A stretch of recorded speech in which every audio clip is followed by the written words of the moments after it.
La risoluzione temporanea dell'emergenza rifiuti nei 19 comuni del lato Gesa Agrigento 2 passa ancora dal Dipartimento regionale sui rifiuti.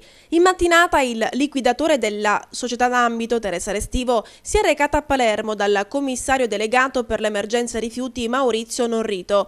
Nelle prossime ore la stessa Restivo riferirà in prefettura ai sindaci soci. In mattinata la raccolta sarebbe dovuta ripartire, ma i lavoratori del raggruppamento temporaneo delle imprese hanno deciso di continuare la protesta. Gli stessi sono creditori di 4 mensilità e della 14ª e devono fare i conti anche con l'ultimatum imposto dalle ditte a Gesa.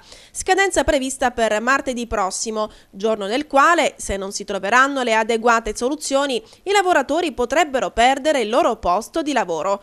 Intanto la presenza in strada dei rifiuti da 9 giorni ha indotto l'ASP ad informare i comuni sul rischio per la salute pubblica, circostanza questa che potrebbe portare i sindaci ad ordinare anche la chiusura delle scuole.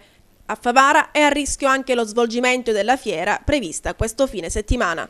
La fiera siamo combinati così, se lo sciopero finisce la fiera si fa, ma se lo sciopero non finisce è chiaro che non possiamo fare la fiera perché ci sono problemi igienico-sanitari grossissimi.